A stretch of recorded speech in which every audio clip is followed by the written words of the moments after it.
সৎ মাকে উচিত কথা শুনিয়ে বিদ্যাকে নিজের বাড়িতে নিয়ে যাচ্ছে রীতের মা। সম্পূর্ণ জানতে দেখতে থাকো।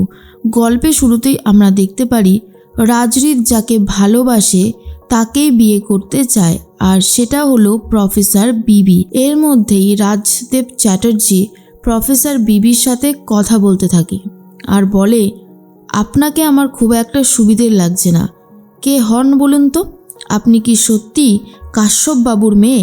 তখন প্রফেসর বিবি বলে, বললাম তো, আমি যেই হই না কেন তাতে আপনার কি যায় আসে? আপনি এসেছেন আমাদের বাড়িতে, আপনি বিয়ে দেখবেন, এটাই তো উচিত, তাই না? তার মধ্যেই রাজদেব চ্যাটার্জি বলে, আমি খুব ভালো মতন বুঝতে পারছি আপনি এই বিয়েটাকে ভাঙার প্ল্যান করেছেন। আপনি আমার ছেলের বিয়ে ভেস্তে দিতে চাইছেন। প্রফেসর বিবি তখন বলে, আপনি হয়তো ভুলে যাচ্ছেন আপনার ছেলের সাথে আমার বোন ফাগুনের বিয়েটা হচ্ছে, তাই কোনোভাবেই আমি চাই না বিয়েটা ভেস্তে যাক। এর মাঝখানেই রাজরিত নিজের বিয়ে থামিয়ে দেয় আর তারপরেই সিঁদুর পরিয়ে দেয় বিদ্যাকে, যা দেখার পরে বাড়ির প্রত্যেকেই পুরোপুরি অবাক হয়ে গেছে। এরপর প্রফেসর বিবি বিয়ের মণ্ডপেই সবার সামনে ঠাস ঠাস করে চড় মারে রীতকে আর বলে, এসব আপনি কি করলেন? কেন করলেন? আজ তো আপনার ফাগুনের সাথে বিয়ে হবার কথা ছিল, আর আপনি কিনা এই রকম ভাবে অন্যায় করলেন। তখন রাজরিত বলে, সবার সামনেই আমি এই কাশ্যপ বাবুর মেয়েকেই বিয়ে করেছি। আমি কিন্তু আমার কথা রেখেছি, কথার খেলাপ কিন্তু হয়নি। এটা শোনার পরে অবাক হয়ে যায় কাশ্যপ বাবু আর বলে, তুমি কি ভেবেছ এখানে দাঁড়িয়ে আমাদের সবাইকে অপমান করবে? আজকে তোমার ফাগুনের সাথে বিয়ে হবার কথা ছিল, প্রফেসর বিবির সাথে নয়। রাজরিত বলে, প্রফেসর বিবিও তো আপনারই মেয়ে, তাহলে অসুবিধাটা কোথায়? যাকে ভালোবাসি সে আপনার বড় মেয়ে, অসুবিধার তো কিছু নেই। ফাগুন তো কি করবে বুঝতে পারছে না, চিৎকার চেঁচামেচি করতে থাকে আর বলে, তুমি তার মানে আমার দিদিকে ভালোবেসেছিলে। বারবার যাকে পাওয়ার জন্য ছটপট করতে সেটা হলো প্রফেসর বিবি। এরপরেই ত্রিধা বলে, কি করে যে আমি এখন সামলাবো সেটাই বুঝে উঠতে পারছি না। তখন কাকুমণি বলে, কি করছেনটা কি এটা আপনি? কাশ্যপ ব্যানার্জি মারতে চলে এসেছিল রীতকে। কাকুমণি কোনো রকমভাবে আটকানোর চেষ্টা করে। এরপর বিদ্যা বলে, ছোটবেলায় মাকে হারিয়েছি, মা ডাকবো বলে কত দিন থেকে অপেক্ষা করেছিলাম, আর আপনি সেই অপেক্ষাটা ভেঙে দিলেন। আর কোনোদিনও আমি আমার মাকে মা বলে ডাকতে পারবো না। ত্রিধা মানে রীতের মা সামলানোর চেষ্টা করে বিদ্যাকে, কিন্তু বিদ্যা খুবই ভেঙে পড়েছে। শ্রাবণ এসে দেখে রীতের সাথে প্রফেসর বিবির বিয়েটা হয়ে গেছে। তখনই শ্রাবণ বলে, জানতাম আমি ও এরকম একটা অঘটন ঘটাবে, এর জন্য আমি ওকে ছবিটাও পর্যন্ত দেখাইনি। তোর এত বড় সাহস হলো কি করে যে তুই ফাগুনের বরকে বিয়ে করে নিলি? এই বিয়ে আমরা মানি না, এই বিয়ে আমরা কিছুতেই মেনে নিতে পারবো না। এই বলেই একটা হল্লা করার চেষ্টা করে, কিন্তু রীতের মা এগিয়ে এসে বলে, আমার ছেলে এই মেয়েটাকে বিয়ে করেছে সিঁথিতে সিঁদুর পরিয়ে, তাই রীতের সাথে প্রফেসর বিবির বিয়েটা হয়ে গেছে, আর এটা আমাদের সবাইকেই মেনে নিতে হবে। যত তাড়াতাড়ি আমরা মেনে নেব তত তাড়াতাড়ি ভালো। কিন্তু রাজদেব চ্যাটার্জি এটা কোনোভাবেই মেনে নিতে পারে না যে তার ছেলের সাথে প্রফেসর বিবির বিয়েটা হয়েছে। এর মধ্যেই রূপ বলে, দাদা এখানে আর সিনক্রিয়েট না করে চলো আমরা চলে যাই, বিয়ে যখন হয়ে গেছে তখন এখানে থেকে আর কি করব। ঠিক তখনই রাজদেব চ্যাটার্জি বলে, আমি এই বিয়ে কখনো মানি না, প্রফেসর বিবি আমাদের বাড়িতে যাবে না।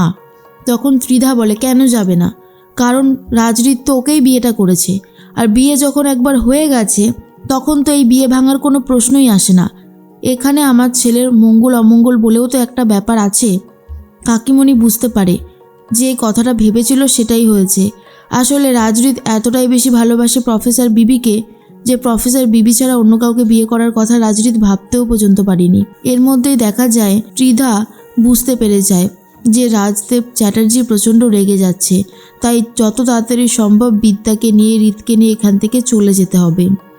এদিকে তোরসা ভাবে যে বিয়েটা কি হয়ে গেল নাকি এখনো হয়নি, কোনটা? তার মধ্যেই চলে এসেছে প্রফেসর বিবি অর্থাৎ বিদ্যা। বিদ্যা মা বলে অনেকবার ডাকতে থাকে। তখনই তোরসা ভাবে হয়তো বিয়েটা কমপ্লিট হয়ে গেছে ফাগুনের সাথে রীতের, কিন্তু দরজার ফাঁকা থেকে যখন দেখে প্রফেসর বিবির সিঁথিতে সিঁদুর, আর সেটা দেখার পরে অবাক হয়ে গেছে তোরসা, আর ভাবে রীতের সাথে তাহলে বিদ্যার বিয়েটা হয়েছে। ফাগুনের কি অবস্থা তাহলে? এর মধ্যেই রেগে গেছে তোরসা আর বলে, তুমি তাহলে এটাই চেয়েছিলে যে আমার মেয়ের বিয়েটা ভেঙে যাক আর তোমার বিয়েটা হোক ওই রীতের সাথে? তুমি এত লোভী! তোমাকে তো আমি বলেছিলাম যে তুমি যদি এই বিয়েটা দিয়ে দাও তাহলে আমি তোমাকে অনুমতি দেব, তুমি আমাকে মা বলে ডাকতে পারবে। শেষে কিনা তুমি এত বড় একটা কাজ করে নিলে। বিদ্যা বারবার করেই বোঝানোর চেষ্টা করে সে এইসবের কিছুই জানতো না। কাকিমণিও একই কথা বলতে থাকে যে দিদি, তুমি তো জানো না বিয়ের মণ্ডপে রীত বিয়ে ভেঙে দিয়ে বিদ্যার স্মৃতিতে সিঁদুরটা দিয়েছে। ফাগুনের সাথে বিয়ে ভেঙে বিদ্যার কিছুই করবার ছিল না। আমরা সবাই উপস্থিত ছিলাম, আমরা সবাই সবটা দেখেছি, কিন্তু তোরসা কিছুতেই মেনে নিতে পারে না ফাগুনের বিয়ে ভেঙে বিদ্যা নিজের বিয়ে ঠিক করে নিয়েছে। এরপরেই রাজরিত তখন বলে, বিয়ের মণ্ডপেই আমি বিদ্যাকে সিঁদুর পরিয়ে দিয়েছি, তো এই বিয়েটা কিন্তু হয়ে গেছে, আমি আর ফাগুনকে বিয়ে করতে পারবো না। তখন শ্রাবণ বলে, তোমার সাহস দেখে আমি অবাক হয়ে যাচ্ছি। এখানে আমরা ফাগুনের বিয়ের মণ্ডপ সাজিয়েছিলাম আর তুমি সেই বিয়ের মণ্ডপে তুমি প্রফেসর বিবিকে বিয়ে করলে? তোমার কি ভয় ডর বলেও কিছু নেই? এরপরেই তোরসার অবস্থা দেখে ভয় পেয়ে যায় কাশ্যপবাবু নিজেও। বুঝতে পারে বেশ ভালোই একটা ঝামেলা হতে চলেছে। এর মধ্যে ফাগুন খুবই কান্নাকাটি করে আর বলে, দিদি হয়ে যে বোনের এত বড় সর্বনাশ করবি তুই, এ আমি কল্পনাও করতে পারিনি। আগে জানলে তোকে এই বিয়ের মণ্ডপে আমি আসতেও পর্যন্ত দিতাম না। এরপরেই তোরসাকে তখন ত্রিধা বলে, দেখুন আপনার এই মেয়ের সাথেই আমার ছেলের বিয়েটা হয়ে গেছে, তাই আজকে থেকে ওই আমার ছেলের বউ, তো ওকে আমরা আমাদের বাড়িতে নিয়ে যাব। কিন্তু রাজদেব চ্যাটার্জি বারণ করে আর বলে, এই মেয়েটা আমার বাড়িতে যাবে না, কারণ এই মেয়েটাকে আমি আমার ছেলের বউ বলে মানি না। রীত তখন বলে, তুমি মানো বা না মানো তাতে কিচ্ছু যায় আসে না ড্যাডি, বিয়েটা হয়ে গেছে, মেনে তোমাকে নিতেই হবে। আজ হোক বা কাল হোক তোমাকে মানতে হবে যে আমার বউ হলো প্রফেসর বিবি। এরপরেই তখনই ত্রিধা নিয়ে যাওয়ার জন্য রাজি হয়ে যায় প্রফেসর বিবিকে, কিন্তু প্রফেসর বিবি বলে, যাব না, আমি এই বাড়ি ছেড়ে কোথাও যাব না। কিন্তু তোরসা আর বাড়িতে রাখতেই চায় না প্রফেসর বিবিকে, আর অন্যদিকে ত্রিধা বলে দেয় যে নিয়ে যাবে প্রফেসর বিবিকে রীতের বউ করে। আর এটা শোনার পর তোরসা আরোই রেগে যায়।